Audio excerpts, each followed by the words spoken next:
This is Saturday Morning Brew with Billy Jaffe and Andrew Razor Raycroft. Saturday Morning Brew on WEEI is brought to you by Apex Entertainment in Marlboro with 100,000 square feet of pure fun. Now, here's Jaffe and Razor on WEEI. I'll tell you what's pure fun. Shoveling out at 7:15 in the morning. I only remembered it was a Saturday because we had to work together. I'm still off on the days. Not uncommon this time of year. Since you're a fellow do-it-yourselfer, Razor, are you okay with 7:15 snow blowing? Ooh, no, I'd probably shovel on a holiday weekend. Still, it's still kind of the. Here's the difference. Here's a question I mean about. Yeah. Got back from a very quick trip, all good, no whatever. Knew that some snow was coming. All of a sudden, 1:20 in the morning to 3:30 in the morning, every plow in the world is out. I am watching TV shows I haven't watched in forever. I'm up and, So, what's the difference? Well, I think you could go out when the plows are doing that. You could go out and snowball then more than you could at 7:15. The plows are done at 7:15. You can, because the other thing too is you could just shovel one path. You don't need to have the whole driveway done at 7:15. That's fine, but the problem is you don't want to drive over too much of it and compact the snow. No, I know. As a fella do-it-yourselfer. Correct. So I just did it.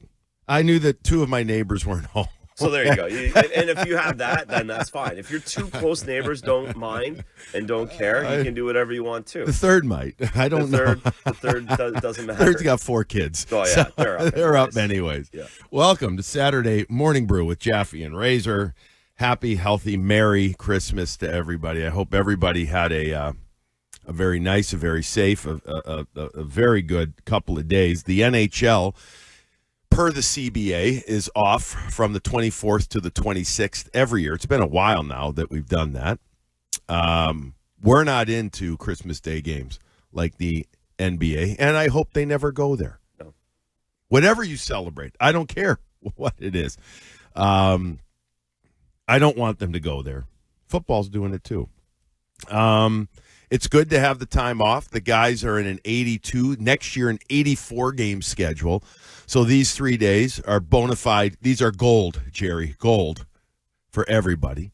But for the Boston Bruins, a team that we talk predominantly about, they're even more gold, perhaps, given their 1-3-1 homestand that they're coming off. And numerous comments, numerous being more than one, of mental fatigue, Razor. So let's just get to it. That was, and we talked about this on the pod the other night after the Montreal game. That was our Christmas gift to fans, whether or not they thought it was a lump of coal, the episode, or not, after the Bruins got beat pretty bad by the Montreal Canadiens 6-2, 2 6-2 losses consecutive at home for the Bruins. But this team needed to get away from the rink, and they needed to get their heads straight, literally and maybe figuratively, or figuratively, maybe literally, like I do. And now they're on a tough road trip, Razor, starting out here. So take us into the mindset of being on the plane. I think right now, I think they're taking off for the balmy weathers of Buffalo before they then head out to the Canadian Northwest. Where are their heads right now? It's a good question. I think my guess is they're rejuvenated. They're excited to get going, but there's also a recognition that last year this is when things fell apart. Yep, and it's going to go there. The leaders on this team know that. I think they're very excited about the first half of the season, and I say first half because the holiday break, it basically is this year. The first half has been very good. No one thought the expectation. They've excelled. They've beat all of it. But if they come out after Christmas unfocused like they did last season, then it's all for naught. And then you just have a bad second half of the season again. So I think that they know they had a bad week at home. that they have an opportunity to have a great road trip and set themselves up and not wait till January 15th or January 20th to wake up when it's too late and you're not in the mix anymore. If they wait, they're screwed. Yeah. Because, as you've said, we've said, everybody has realized, forget 3 bad weeks in the NHL now. You have 1 to 2 bad weeks in the compressed schedule scenario that we're in. You're absolutely junked. So the question also becomes did they overachieve before this? You don't have to answer it right now, but it's something that has to be considered. Have they performed at a level? Because when we sat in these chairs and others sat in their analyst or broadcaster seats early in the year, nobody saw a top 3 in the Atlantic Division coming. If they did, forgive me. All right, now they're not there now. In fact, points percentage-wise, they're close to the bottom now of the Eastern Conference. But everybody's at 500 or better in the East, so that almost doesn't matter. Because again, if you have 2 good weeks, next thing you know, you're back up to number 2, if not number 1 in your division. But did they overachieve?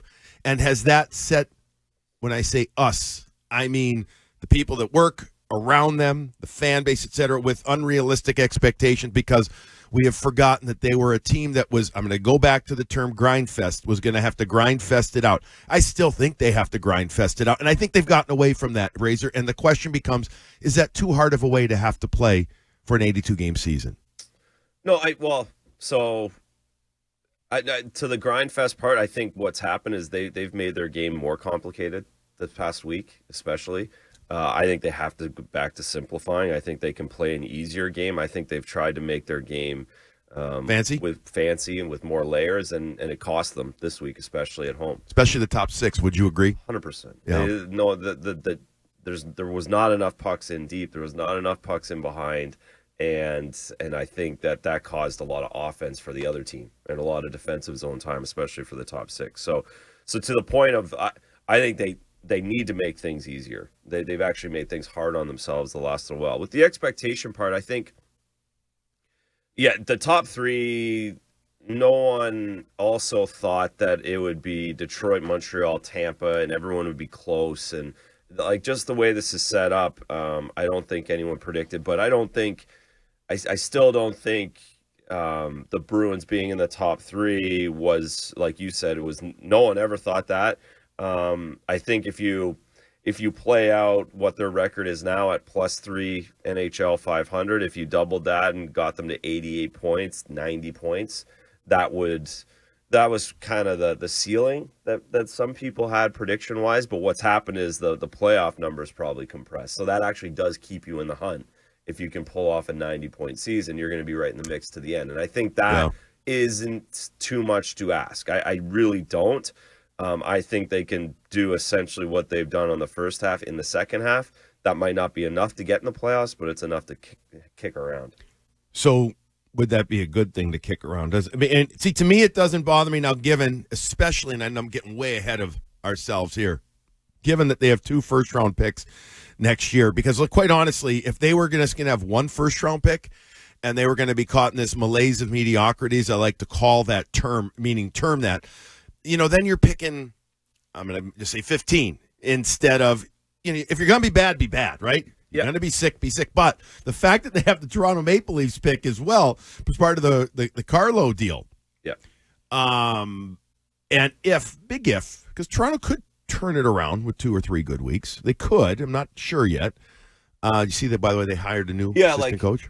Well, to that point, I would, if we're doing Toronto Maple Leaf, they're in so much more of a worse spot than the Boston Bruins. Well, but right. They aren't as good as the Boston Bruins. Their superstars haven't played as good. Their goaltend, everything that they're doing is really bad. Right. So we're all rooting for them to be bad. Yeah. Not so bad that we don't get that first-round pick. But my point is, I'm okay now if, assuming, and again, I'm getting way ahead of it here, Toronto remains in number 6 through 10, because you're getting that pick then. But it's top 5 protected, correct? Correct. Top 5.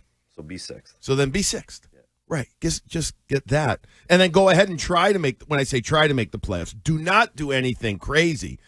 Do not give up any assets for rental stuff. Yeah. But go out and do it. 617-779-7937, 779-7937, the number to join us. I didn't know exactly where I wanted to go with this show. I actually almost got a little late snow blowing this morning. All of a sudden, I looked at my phone, and I'm like, oh, I better stop. I was wondering the same thing when I drove. What are we going to talk about for an hour today? Well, we already, we had a nice show the other night, but we got stuff. We do have stuff. We can talk about World Juniors because that's a big thing that's going on. The Bruins have a potential, looks like big impact for Team USA in it with a couple of players. They're potential prospects for this team. We say potential because, as my friend Razor said, prospects are just prospects until they're not. I'm paraphrasing that. Yeah, basically. And I agree. I agree with that. But I also want to talk about, let's get to mental fatigue. And our guy David, we got a quote or a clip or two about that from the other night. It's seemed maybe a little bit mental fatigue these last couple of games. Just, a lot of mental mistakes and that cost us a game. So, hopefully everybody can spend a couple of days with the family and come here recharge, and because it's not going to get any easier, in the second half of the year. So. No, it isn't. Now, Marco Sturm also mentioned mental fatigue, not emphasis here. Not using it as an excuse, like feel sorry for us, mental fatigue. If I remember correctly, Marco basically said, it's not an excuse, but I'm seeing it happening. All right, so that was David Pastrnak, who was very poignant. There's also a quote, I believe, a clip about his game we'll get to in another segment. But mental fatigue in life is real. We all know that, right? Now, you're out there and you're performing at your job and you're doing it. And, the thing is, our jobs, relatively speaking, aren't exposable to thousands and thousands of other people. But, can a couple of days completely change the mental fatigue factor, knowing that you're going to Buffalo and then Calgary, then Edmonton, then Vancouver, then Seattle? You got a lot of time on the road coming up. If they were mentally fatigued then, what are they going to be now, partner?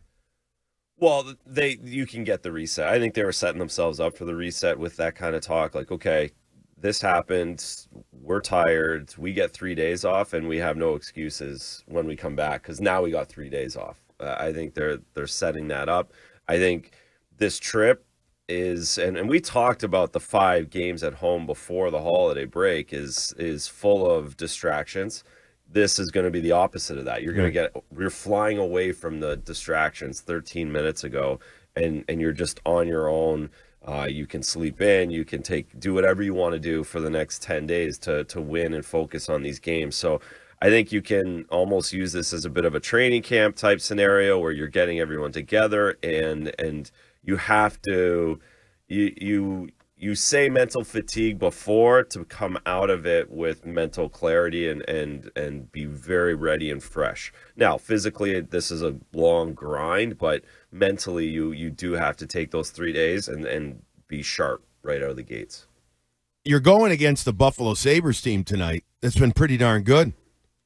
They've won 7 in a row. We're going to get to that in one of our next 2 segments. This Buffalo Sabre team, by the way, a team that Boston struggled with significantly last year just because the Bruins were so loose. That played completely into the hands of the high-skilled, incredibly young Buffalo Sabres. But now, have they figured it out? I don't know that, but they've gone on their run, and right now they're right back in the thick of things. If you're just kind of joining and saying, why are these guys, or one of these guys kind of sound a little down about the team, and I know, Razor, you bring up that homestand being long, but the expectations were there, and I think that's something about that 1-3-1 homestand that ticked people off, is that, all right, you lose the mini last game on a road trip, but then you come home and you beat Utah pretty good, and then, oh man, you give up 20 goals in your last 4 games. That was crushing. 1-3-1, 21-13 were the goals against, goals for.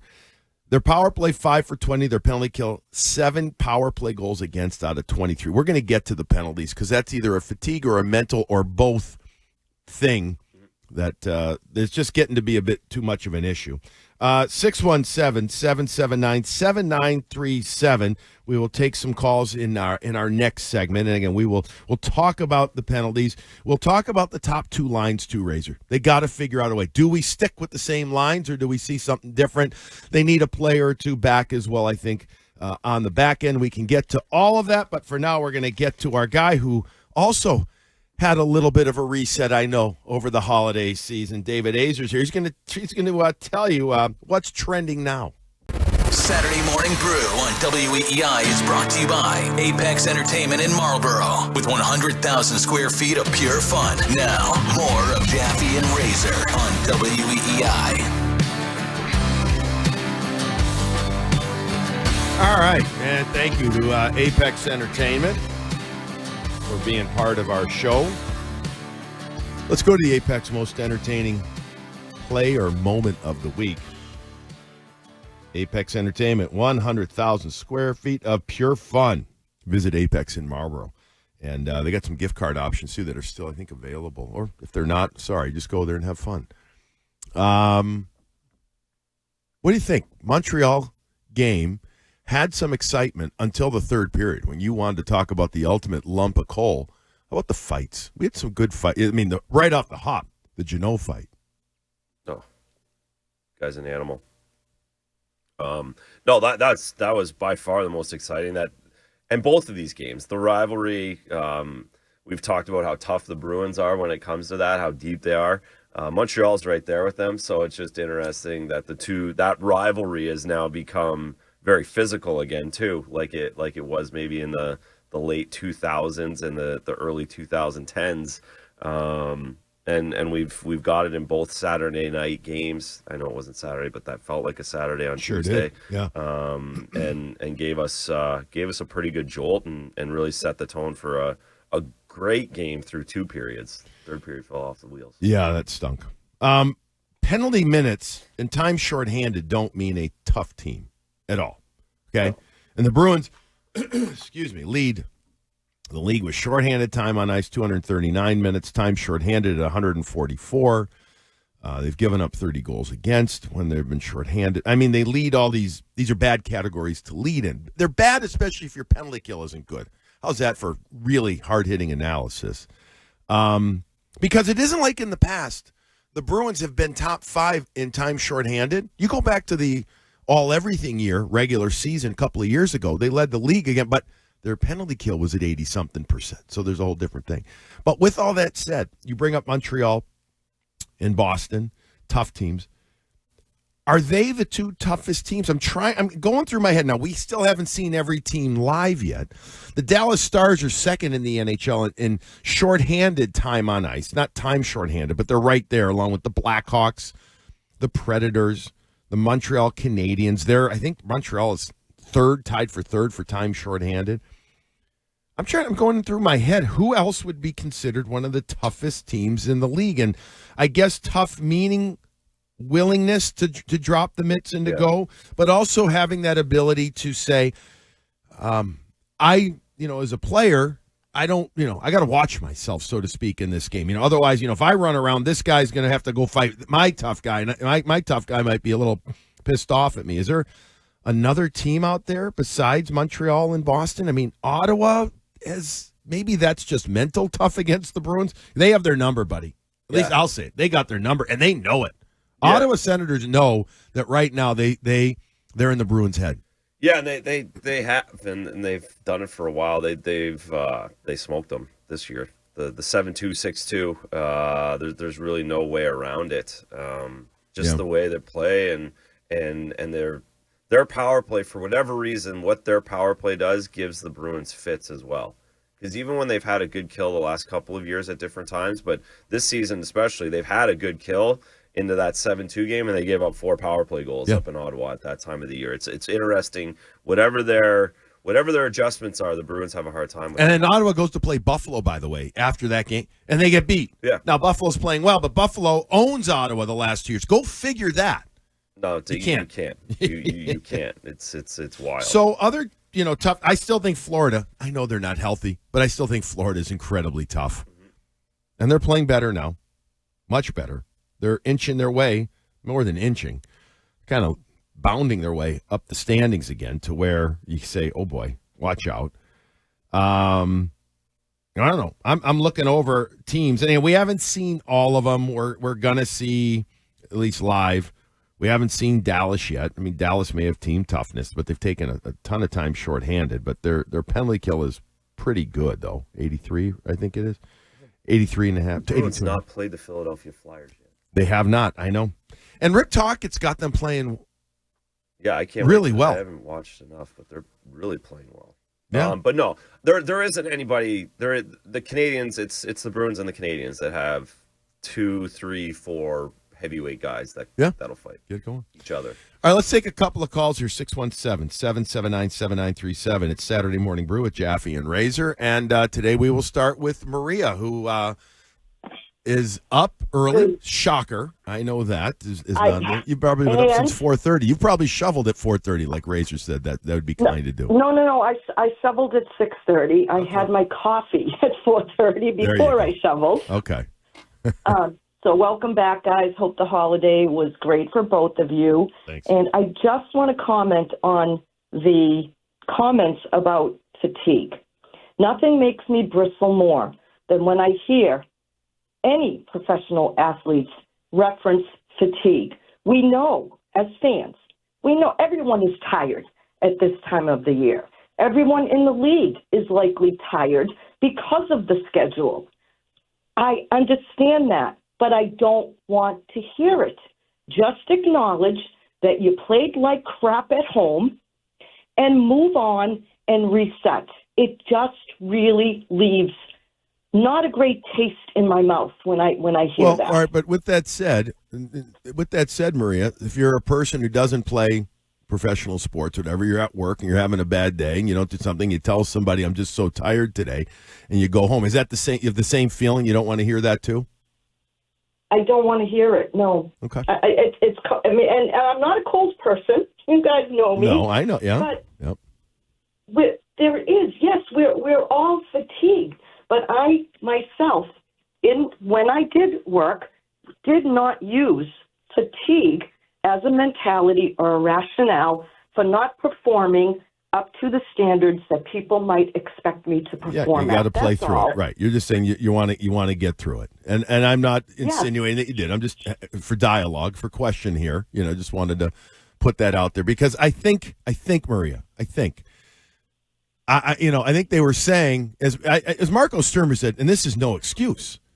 I think he was saying, it's at least the mistakes they're making look like they're not into it mindfully. Razor, I'm putting words into his mouth, which I don't really want to do, but you know what I mean? Like he's saying, screw that. We can't use it as an excuse, but it sure looks like mindset was not in the right place. Yeah. And they're saying it as, we have to be better at that. It's not the reason, it's not the excuse. It's just like if, we took too many penalties out there. Well, that's not an excuse. That's an analysis. Then we have to address it and we have to be better at it. That's what I hear when we're mentally fatigued. Well, we have to address our mental fatigue right now. We have to get better with that, and we have to push forward to the next game. And we can't do Everyone's always looking forward in the NHL. No one ever looks back. Mm-hmm. No one ever makes excuses. Everyone understands all of those things. I think they're saying we need to address our mental fatigue, and we have 3 days to do it, and we can't allow any of this to slip into our game in Buffalo on Saturday night. Yeah. And they probably do need to work on their mental fatigue. I will say this, is that the way that they have to play is not an easy way to be successful. And I think that will lead to mental. I think it actually leads to physical fatigue first and then mental. In particular, as you were just bringing up, the amount of penalties. Yeah. That is crushing this team. And, it's a perfect segue to Depot. Depot, welcome into Saturday Morning Brew with Jaffe and Razor. Good morning, guys. Happy holidays. You too. So we talked about this a month ago, and they seem to get it under control. Now it's back, and it's not just the number of penalties, but the timing of them. It seems to take away momentum. It takes away the home crowd. It keeps Pasternak, Geeky, the other skilled guys on the bench last game for 10 minutes. Is it like you just said? Is it fatigue? Is it a mental thing? Is it against faster teams, trying to do too much, like Steve's in the last game, swinging a stick instead of just changing? And could it be fixed? Thanks, Depot. I hated that penalty. Oh, my God. But I also, you know what? The last couple of games, I haven't liked Lynn Hampus's penalties either. His stick work has been less than ideal. And that's, it's too often it's happening. That's the concerning thing for me. It's happening. But, the Steve's penalty, you don't do that. No. You don't. And is that a mental thing? No, I don't know what that was. I'm not sure. Can it be changed? I think it can. Yeah. But what it is going to be is I do think that there are some teams that are a little faster than the Bruins, and that leads to discombobulation perhaps out there, and that leads to maybe having to have better support on the back pressure and this and that and everything, and you can go into the minutia of a system or whatever. But I do think it's a mindset, I do, if you're fresh, that it can change. And it has to change because it's back to the ridiculous level again. It did. Unfortunately, it did. And like Depot said, like they had done a very good job. And that's where the penalty kill started to thrive again because they were doing it less. And it really, really got ugly penalty-wise, especially in the Montreal game. And it cost them 2 points. So it's a mandate. It's a mindset. You have to you just can't do it. And if you can't do it, if you can't stay out of the box, and if you're going to swing your stick, then you can't play. That's basically how this works and how you knock the penalties down. It just has to be a mindset. It has to be, okay, Hampus, you're a world-class player enough. Like, you can quit putting sticks in skates. You have to be less aggressive or a little more conservative, however you want to put it. We cannot go to the penalty box 7 times a night. Yeah, it's situational too. I mean, right early in a game, first shift, like you come on, get a fight, you get everybody going, and you get a penalty that's behind your net for no reason. It's no those things again. It comes down to you can't do this, so don't. Yeah, it is it's something we talk about, or like Depot brought up. It's something about, you don't see Pasta, you don't see Geeky out there, but now I'm segueing to what you just referenced to, is not alluded to. Think about the amount of ice time guys like Sean Corrali have to play. And it's not just the actual amount of minutes, because Corrali can handle 13, 14 minutes as a fourth liner. But when 5 of those are killing penalties, that is such a different physical and mental approach. And you're asking, here's the other thing. The Bruins, I think wonderfully actually, have asked Tanner Jeannot and Mark Kaslick to kill penalties. But they've gone out there and busted their asses getting into fights left and right. Zadorov too. And then you're saying a little later, go kill more penalties now as well. So they're going to start wearing down. Yeah. And you know what? Those guys need the support of their teammates for what they're doing, busting the you-know-what's out there.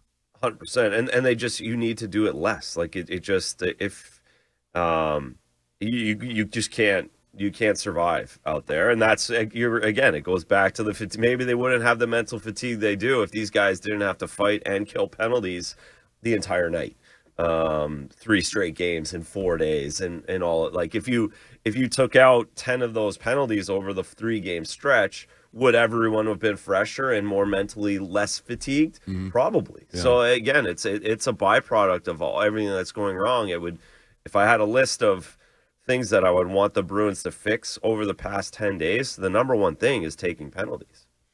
What has your thought been lately on goaltending? Swayman has played more than I would think is ideal. Now, he wasn't going to play, and then Jonas got pulled against Ottawa. I mean, we can go back and second-guess this. I thought that there would be a difference. Again, I go back to the whole a week ago when we were sitting here.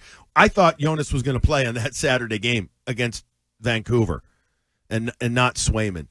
And I still think that is the way it should have gone. And given him an extra day to rest, and then you put him in on that Sunday against Ottawa. With all that said, whether you agreed, or you can tell me if you agree, don't agree, but where are you at? Because goaltending, obviously, fairly and unfairly gets the most spotlight. It's just the way it works in the position that you played for years. Yeah, so it's funny, and it's interesting how this can happen, and I think we just saw what happened with Jeremy playing. He's up to 26 games. Shesterkin's played 30. There's 6 guys. Linus Ullmark's played more than Jeremy Swayman at this point as well, which is interesting. That's a big load for him. But you had a point where through November Jeremy Swayman's so good, and Marco Sturm's at a point where we have to play him. Like I can't look past that. Then you get he's playing well in December, and then you get the last couple of weeks where you think that you could give Korpisalo a little room, but now it's flipped the other way where the team's not playing, or you feel like you need to get a win, so you go back to your guy again, and now all of a sudden Korpisalo's only played one time in 2 weeks, and now he's not as fresh, and you lose and that happens a lot in the National League, and especially with where the Bruins are right now, where I think Marco wanted to go to Korpisalo a couple times, but Jeremy was so good, so he missed a few starts. Then Korpisalo does not have a good start against Ottawa, so now it's hard for him to go back to him at some point, and you start overthinking the position. I know goalie Bob has, and that's why he's always been good at this. He always manages it well. He manages coaches very well, and walks everybody through this, and stays very patient, but it'll be interesting to see how they manage this road trip because of all of those things and where they're at right now.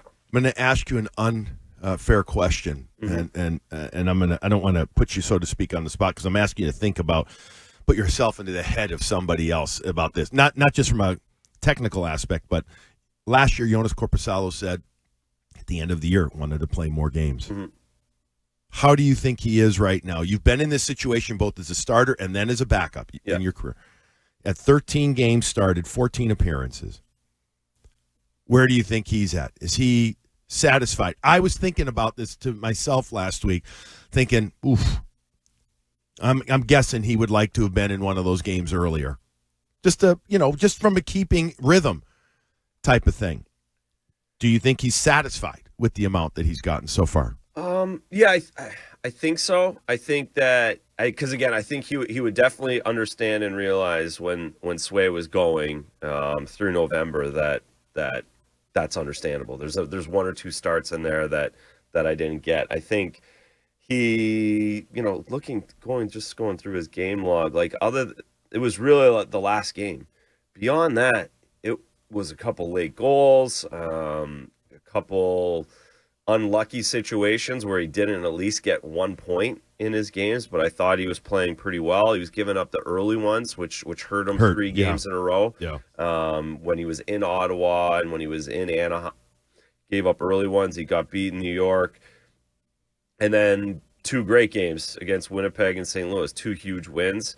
Plays bad against Ottawa last game, so let's see his bounce back. Calgary, probably, I would think Calgary tonight makes sense, or tonight makes sense. I would think tonight. No, you're right. I think Korpisalo plays tonight. This is a perfect backup goalie game. Yep. And then you see how things go. But I mean, then if Jonas plays tonight, that means that Swayman will go in Calgary, and after that, you would guess Edmonton, Calgary. You would just guess that. Doesn't mean for sure. Yeah. And then split the next 2. We'll see. Just curious to get your tip. But he has to. He knows after that last one, as that backup goalie, you got to have a good one next time out. There's pressure on his next start to really kick. By the way, you want to talk about pressure? And I know this sounds dramatic, but I think these next 5 tell a huge story for this season. Huge. I do. I think it sets them up in let's see if the woes continue. Now they can get it going. Feel good. They're going to get a couple of players back as well. All right. I think then you could start feeling a little different. But this could be a major 5-game, 9-day experience coming up. All right, 617-779-7937. We got Rob and maybe a couple of others. Hang on, we'll get you in our last segment here. We'll talk about this game tonight going against the Buffalo Sabres, a team that have won 7 games in a row. Can you believe it? They've fired their GM. They brought in a bunch of new people. Is this finally the time for the Buffalo Sabres to be good? Or is this just a little fake? We'll have to wait and see. All right, you're listening to Saturday Morning Brew with Jaffe and Razor. Saturday Morning Brew on WEEI is brought to you by Apex Entertainment in Marlboro. With 100,000 square feet of pure fun, we continue with Saturday Morning Brew, hosted by Billy Jaffe and Andrew Razor Raycroft on WEEI. All right, welcome back in. Last segment here on this beautiful Saturday morning. I am not one usually to wear swag just to wear it, but I thought it was too appropriate to not wear it. I just got this this hat for the Winter Classic, which if you haven't been following it this year, folks, both outdoor games for the NHL are in Florida. One in Miami, Winter Classic, January 2. And then Feb 1, Bruins are in Tampa, playing in an outdoor game that will be indoors at least until the game, as the NHL is building a temporary facility, almost military-like, over the ice surface at the football stadium. Was it Raymond James? Yes. Is that what, okay, then they're going to take it apart.